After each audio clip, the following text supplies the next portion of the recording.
everyone, senior high school students, statistics and probability, week 6, sampling distribution of sample mean. So to start, for lesson number 1, sampling distribution. So at the end of the session, the learner should be able to identify sampling distribution of statistics sample mean. So before we will discuss the given topic, so let's recall our previous topics about getting the population mean, variance, and standard deviation using the following formula. So example number 1, suppose that the population consists of 6 employee in a small business. The random variable of interest x is the number of years the employees have been with the business. The values of the variable are as follow. So for this given problem, so let's say you have the employees, namely Sheila, Claudine, Mildred, Divine, Bridget, Sophia, and years in terms of business, you have 1, 2, 3, 4, 5, and 6. So for this given problem, the value of our n, or the number of employees in this given problem, is equal to 6. And then for the years in service, this will be the value of our random variable x. Let's say for Sheila, you have 1 year, Claudine 2 years, Mildred 3 years, Divine 4 years, Bridget, you have 5 years, and then for Sophia, you have 6 years. So next one. So for our question, number 1, you have to solve for the population mean. So to solve for the population mean, consider all the values for the second column. Itong second column part natin for years in the business. So the value of our random variable x is equal to 1, 2, 3, 4, 5, and 6. And then next thing, consider this given formula. So for population mean equals the summation of x divided by n, wherein the summation of x is this part. So combine the second column of this illustration from 1 to 6, and then consider the value of n as 6, n equals 6. So let's substitute. So 1 plus 2 plus 3 plus 4 plus 5 plus 6 divided by 6. And then simplify. So 1 plus 2 plus 3 plus 4 plus 5 plus 6 is equal to 21. Then divided by the number of employees, which is yung 6. So 21 divided by 6 is equal to 3.5. So for this given problem, the population mean is equal to 3.5. So next one, consider the same problem. So for question number 2, letter B, solve for the population variance, and then for letter C, solve for the population standard deviation. So for population variance and standard deviation, we have to complete this given table. So again, itong employees natin, this will be the value of our n is equal to 6. And then years in the business, you have x is equal to 1, 2, 3, 4, 5, and 6. Then for the third column, you have to subtract itong part ng x natin, itong second column, with yung mean na nasolve natin kanina. So we have to subtract this part. So you have mean is equal to 3.5. So to solve for x minus the mean, subtract the second column by the mean. So 1 minus 3.5. So 1 minus 3.5 is equal to 2.5. And then 2 minus 3.5 is equal to negative 1.5. 3 minus 3.5 is equal to negative 0.5. 4 minus 3.5 is 0.5. 5 minus 3.5 is equal to 1.5. And 6 minus 3.5 is equal to 2.5. So that's our answer for the third column. And then for the fourth column, we have to multiply the given terms by itself. So let's say for this part, opening close parenthesis, negative 2.5 to get 6.25. Opening close parenthesis, negative 1.5 times opening close parenthesis, negative 1.5 is equal to 2.25. Opening close parenthesis, negative 0.5 times opening close parenthesis, negative 0.5 is equal to 0.25, and 0.5 squared is equal to 0.25, and 1.5 squared is equal to 2.25, and lastly, 2.5 squared is equal to 6.25. The next thing, after getting the values for the fourth column, get the summation of the fourth column. So combine lang natin to. Combine the following terms. 6.25, 2.25, 0.25, 0.25, 2.25, 6.25 to get the summation of x minus mean squared to obtain 17.5. So for our solution, use this formula to solve for the population variance. So small sigma squared equals the summation of the fourth column divided by n is equal to 6. So for this given problem, you have 17.5 divided by 6, and then you have 2.92. So approximately, you have the population variance for this given problem as 2.92. Again, approximately. And then next thing for the population standard deviation, consider this given formula. So small sigma equals the square root of the summation of the fourth column divided by n, or the number of employees for this given problem. Then substitute, you have 17.5 for the summation of the fourth column divided by n equals 6, or 6. So you have 1.71, or approximately you have a population standard deviation of 1.71, or alternative solution natin, di ba? Since nasolve nyo naman na kanina yung 2.92 as your population variance, you can also obtain the standard deviation out of that answer. Di ba yung relationship ng variance with the standard deviations, the standard deviation is just the square root of the variance. So you can get the square root of 2.92 to solve for, or to obtain 1.71 as our answer. So, ayun yung recall natin. So, next one, ito yung conclusion natin for that given question. The population mean is equal to 3.5. The population variance is equal to 2.92. And the population standard deviation is equal to 1.71. For our lesson number 2, mean variance and standard deviation of the sampling distributions of the sample mean. At the end of the session, the learners should be able to find mean variance and standard deviation of the sampling distribution of the sample mean for conditions without replacement and with replacement. So for the first situation or first condition, you have without replacement. So for without replacement, after selecting an element from a set of elements, we will not return the given element. As a result, yung sample space natin, babawasan siya, and for that, we cannot obtain the same element in one observation. So for our question, using a data about 6 employee in a small business in the previous section, what is the sampling distribution of sample means for a sample size of 2? So for this given problem, the value of our population is equal to 6 and the sample size is equal to 2. So meaning, we will obtain or form an observation taken 2 at a time from a 6 employees. So for our solution, to generate the sampling distribution of the sample means, we need to collect all possible samples of size n or small n without replacement from the population. So steps in constructing a sample distribution. So for step number 1, find the number of possible samples that can be drawn from a finite population using a combination formula. So you have to recall the formula for combination. So in combination formula, yung capital N natin is for the part of population, then the combination symbol, and then small n stands for the idea about the sample. So combination of the population taken sample size at a time is equal to capital N factorial divided by, open and close parenthesis, capital N minus small n factorial, then times n or small n factorial. Wherein, by applying the combination formula, we can determine the number of possible samples of size of 2. Note that capital N is equal to 6 and small n is equal to 2. So let's substitute. So for this given problem, ito siya.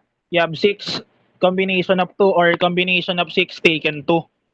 So for this given notation, substitute the value of capital N as 6 and capital 2 for the small n. So you have 6 factorial divided by, open and close parenthesis, 6 minus 2 factorial times 2 factorial. For that, you have 6 factorial divided by 6 minus 2 you have 4 and then factorial and then multiply to 2 factorial. So 6 factorial is equal to 6 times 5 times 4 times 3 times 2 times 1. For this given notation, when you say factorial, you have to start with the given base and then reduce lang natin sa by 1 and use multiplication symbol until you reach a number 1. And then from that, simplify natin yung given term natin. So for 6 factorial, you have 6 times 5 times 4 times 3 times 2 times 1. And then for our 4 factorial, you have 4 times 3 times 2 times 1. Then for 2 factorial, you have 2 times 1. And then next step is we need to simplify. So 6 times 5 times 4 times 3 times 2 times 1 or 6 factorial is equal to 720.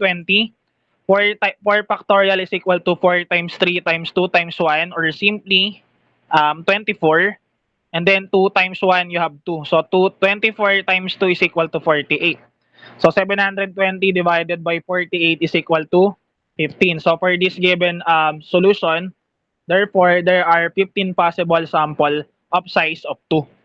So meron pala tayong possible 15 observation from a population of 6 taken 2 at a time. So next step for number 2, randomly draw all possible samples of size of small n from a discrete finite population of size of capital N or population. So now we list the 15 distinct samples of size of 2 which can be drawn from the population. Ito na siya. So for our example, so let's say you have observation number 1 and up to observation number 15. And then papakita natin yung mga possible situations. Going back to my introduction, di ba sabi ko, after selecting an element from a set of element, we will not return the given element. And another thing na dapat nating i-put on consideration is yung order nung mga elements natin. Kasi mamaya for this part, papakita natin kung ano yung mga may restriction on this given problem. So let's say for our employees and years for without replacement, consider let's say for 1. Diba? After selecting yung 1, diba? As per our condition, we will not return yung given object natin. Let's say yung 1 natin, diba? Ang counterpart in terms of employee have sila. So we will have to pair number 1 with 2. Yung number 1 natin, pair natin siya with 3, with 4, and then also with 5, or even with 6. Sir, bakit hindi siya pwede with 1? Di ba hindi siya pwede with 1? Because after selecting or obtaining the given element, di ba, hindi na siya pwedeng mag-repeat on the same observation. So you have the employees, Sheila and Claudine, ayun yung 1 and 2. Sheila and Mildred, you have 1 and 3. Sheila and Divine, you have 1 and 4. Sheila and Bridget, you have 1 and 5. And then Sheila and Sophia, you have 1 and 6. So in terms of years, you have 1 and 2, 1 and 3, 1 and 4, 1 and 5, and 1 and 6. So another condition natin, aside that we will not return yung given element natin from a set of element, hindi rin pwedeng maulit yung the same element natin. Let's say for this part, you have 2 and 1. Yung 1 and 2 kasi, and 2 and 1, we consider them as one entity. So we count them as 1 na lang. So hindi siya pwede.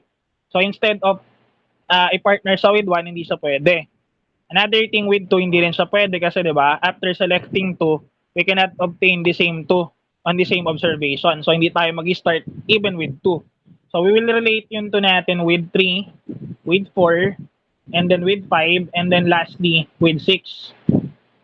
So sino yung mga counterpart niyan? So you have with Claudine, then you have Mildred, 2 and 3 sila. Then 2 and 4 you have Claudine and Divine. 2 and 5 you have Claudine and Bridget, and then 2 and 6 you have Claudine and Sophia. So ganun din yung gagawin natin for 3. So for number 3, again you have 2 and 3, 2 and 4, 2 and 5, and 2 and 6.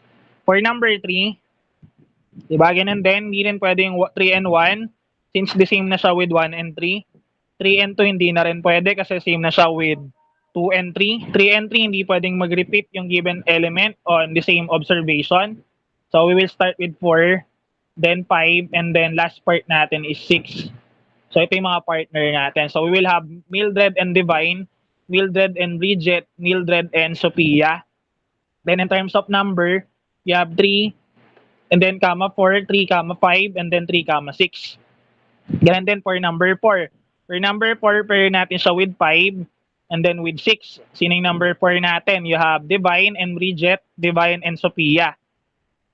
Then you have 4 and 5, 4 and 6 for the number of years. And lastly, you have Bridget. So for Bridget, you have 5, and then 6, relate natin siya.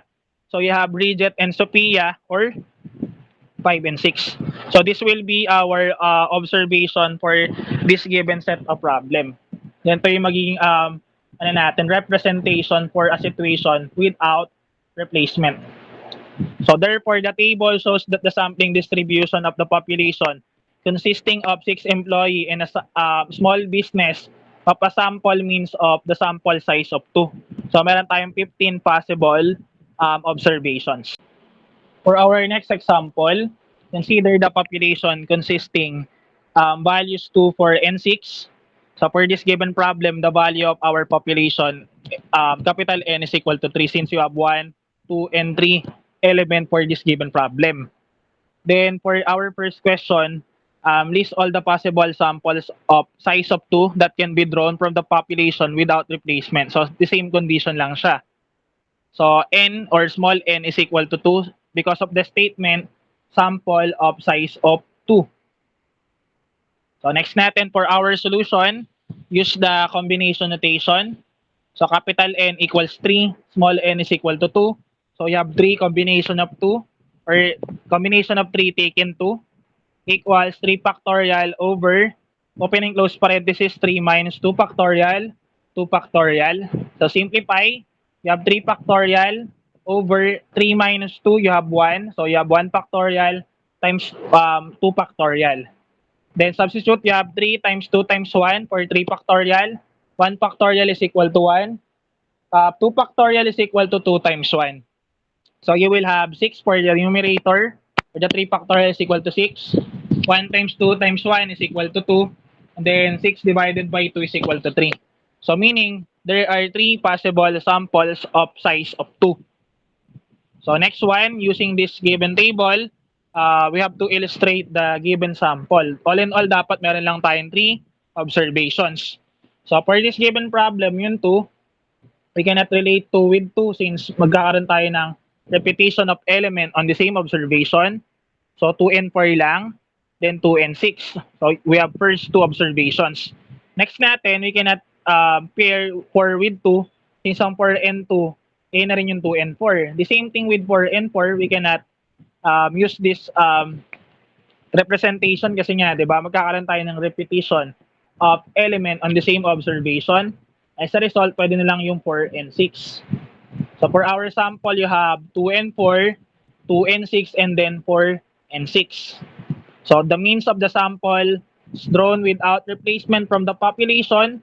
2, 4, and 6 are listed on the second table, second column of this given table. So for question letter B, find the mean of the sampling distribution of means. So to solve for that, so complete this given table. So to solve for the mean of the given sample, so combine lang natin siya and then we have to divide by the number of data. Since for every samples we have, meron lang tayong total of 2 data. So meaning after adding 2 and 4, 2 and 6, 4 and 6, i-divide lang natin sila each by 2. So you have 2 plus 4 divided by 2, you have 6 over 2. 6 over 2 is equal to 3.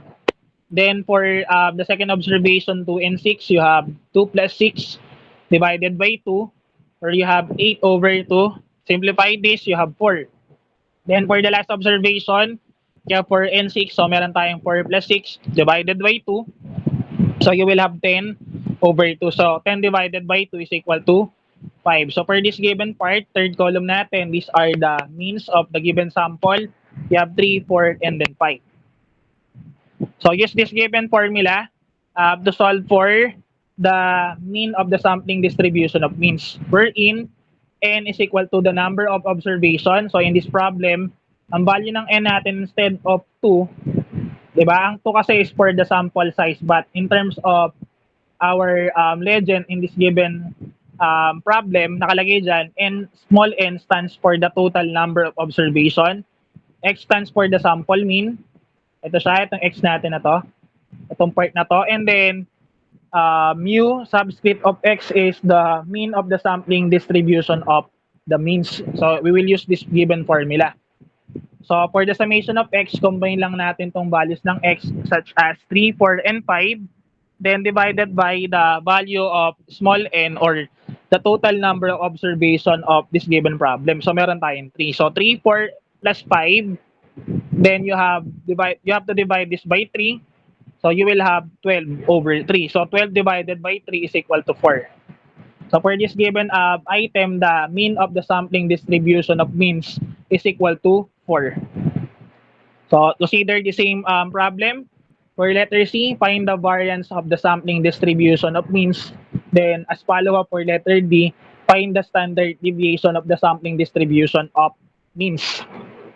So the same table pa rin, but this time we will try to solve or complete itong fourth column and fifth column of this given table to solve for the variance and the standard deviation of the sampling distribution of means, di ba? Itong part na to, yung kanina, yung mean natin for the sampling distribution of means is equal to 4. So, gagamitin na natin siya as one form of our given. And then, itong mean of our sample, itong part ng mean or x natin, we have to subtract this part to solve for the fourth column. So, ang mangyari lang, so 3 minus 4 is equal to negative 1, 4 minus 4 is equal to 0, 5 minus 4 is equal to 1. So, in short, subtract the third column by our answer for the mu of subscript of x as 4. So for the last part or the fifth column, so multiply the given number or terms by itself. So opening close parenthesis, negative 1 times opening close parenthesis, negative 1. So you will have 1. Then 0 times 0 is equal to 0. And then 1 times 1 is equal to 1. So we will have 1, 0, and then 1. Then for this part, get the summation of the fifth column. So the summation of the fifth column is 1 plus 0 plus 1 equals 2. So meron tayong answer for that as 2. Then using this part, solve for the variance of the sampling distribution of means using this given formula. So ito yung formula natin. You have sigma squared subscript of x is equal to the summation of opening close parenthesis x minus mu subscript of x raised to 2 divided by small n, where the sigma squared subscript of x is the variance of the sampling distribution of means, n is the total number of observation, x is the sample mean, and then mu subscript of x is the mean of the sampling distribution of means. So nandito naman na sa lahat. So gagamitin natin tong summation of the fifth column as 2 and the value of the total number of observation as 3. So ito lang naman siya. So for our variance, you have 2 divided by 3. So 2 divided by 3 is approximately 0.67. So this will be the variance of this given sampling distribution of means. And then for letter D, to solve for the standard deviation of the sampling distribution of means, use this formula. So sigma subscript of x is equal to the square root of the mean, the square root of the summation of opening close parenthesis x minus mu subscript of x raised to 2 divided by n, wherein sigma subscript of x is equal to the standard deviation of the sampling distribution of means, n is the total number of observation, x is the sample mean, and mu subscript of x is the mean of the sampling distribution of means. So let's substitute. So square root of the given fraction 2 over 3 or 2/3. So we will have approximately 0.82, or pwede rin natin gamitin to as our shortcut, di ba? To solve for the standard deviation of the given sampling distribution of means, di ba? Nasolve naman na natin to kanina. We can get the square root of 0.67. So the square root of 0.67 is the same with the square root of 2 over 3 as 0.82 or approximately 0.82.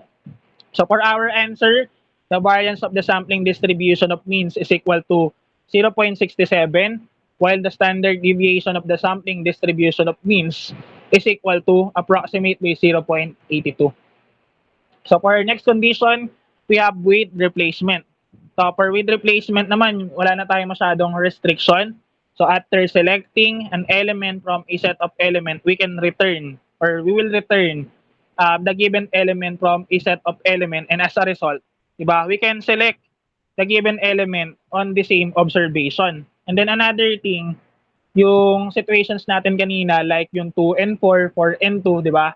We count them as one without replacement. For with replacement, we count 2 and 4, 4 and 2 as this as different form of observations.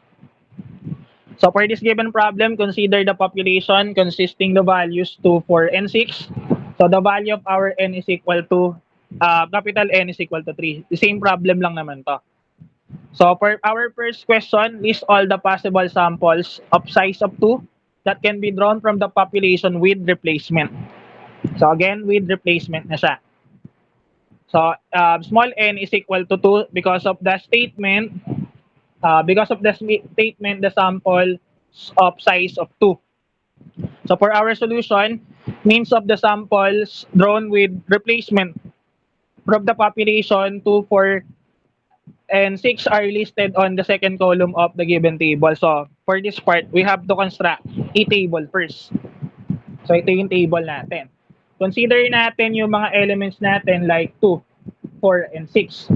Diba? For with replacement, we can pair 2 with 2 kasi pwede nating ibalik yung diba, given element. We can also pair 2 with 4, 2 with 6. So meron na tayong first 3 samples or observations. The next one, for 4, diba? Since without replacement, with replacement yung condition natin, yung 4 and 2 is different from 2 and 4. So bibilangin natin siya as another form of observation. We can also include 4 and 4, and then 4 and 6. And then lastly, for 6, we can relate 6 with 2. I-pair din siya with 2 and 6. 6 and 4. Iba pa rin siya with 4 and 6. And lastly, 6 and 6. So have the given samples as 2, 2, 2, 4, 2, 6, 4, 2, 4, 4, 4, 6, 6, 2, 6, 4, and then 6, 6. All in all, you have a total number of observation as 9. So meron tayong observation 1, 2, 3, 4, 5, 6, 7, 8, and then 9 for with replacement. So for letter B, find the mean of the sampling distribution of means. So the same approach lang siya katulad nung kanina. So you have the given observations and then you have the given sample. Then you have to solve for the mean of the given sample. To solve for the mean, ito siya. 2 plus 2 divided by 2 is equal to 2. 2 plus 4 divided by 2 is equal to 3. 2 plus 6 divided by 2, you have 4. 4 plus 2 divided by 2, you have 3. 4 plus 4 divided by 2, you have 4. 4 plus 6 divided by 2, you have 5. Then 6 plus 2 divided by 2, you have 4. 6 plus 4 divided by 2, you have 5. Then lastly, 6 plus 6 divided by 2, you have 6. So we're done with the third column. So for our solution, consider this given formula. N stands for the total number of observation. X is for the sample mean. Ito yung X natin, yung third column. And then mu subscript of X is the mean of the sampling distribution of means. Ito yung formula natin. You have mu subscript of X is equal to the summation of X. Summation of the third column divided by N. Ang N natin sa problem na to is equal to 9. So substitute this, you have 2 plus 3 plus 4 plus 3 plus 4 plus 5, 4 plus 5 plus 6 divided by 9. So for our summation of X, you have 36 divided by 9, you have 4 as our answer. So for this given problem, the mean of the sampling distribution of means is equal to 4. So next questions, Find the variance of the sampling distribution of means. Find the standard deviation of the sampling distribution of means using this formula. So for that part, complete the table first. Diba itong part natin, ito yung sample mean natin. And then you have the mean of the sampling distribution of means. So you have the mu subscript of x is equal to 4. Para ma-solve natin tong fourth column, subtract natin tong third column with this given part. So 2 minus 4, you have negative 2. 3 minus 4, you have negative 1. 4 minus 4, you have 0. 3 minus 4, you have negative 1. 4 minus 4 is 0. 5 minus 4 is 1. 4 minus 4 is 0. 5 minus 4 is 1. Then 6 minus 4 is equal to 2. Then for the last column, you have to multiply the given term by itself. So open and close parenthesis, negative 2 times open and close parenthesis, negative 2. So you have 4. Open and close parenthesis, negative 1 times open and close parenthesis, negative 1. You have 1. 0 times 0 is 0. Open and close parenthesis, negative 1 times open and close parenthesis, negative 1 is 1. 0 squared is 0. 1 squared is 1. 0 squared is 0. 1 squared is 1. Then 2 squared is 4. Then lastly, get the summation of the fifth column. So 4 plus 1 plus 0 plus 1 plus 0 plus 1 plus 0 plus 1 plus 4. And then you will have 12 for the summation of the fifth column. And then for the total number of observation, you have a total observation of 9. So to solve for the variance of the sampling distribution of means, use this formula. So ito yung formula natin kanina. So yung numerator natin will be the summation of the fifth column, and then yung denominator natin will be the value of n, or the total number of observations. So 12 divided by 9 in simplest form is equal to approximately 1.33. And then to solve for the standard deviation of the sampling distribution of means, use this given formula. So you have the square root of 12 over 9, or approximately 1.15, or get the square root of 1.33 to get 1.15. So for our answers, so the variance of the sampling distribution of means is equal to 1.33, while the standard deviation of the sampling distribution of means is equal to 1.15. So thank you for listening and watching this video. Stay safe and God bless.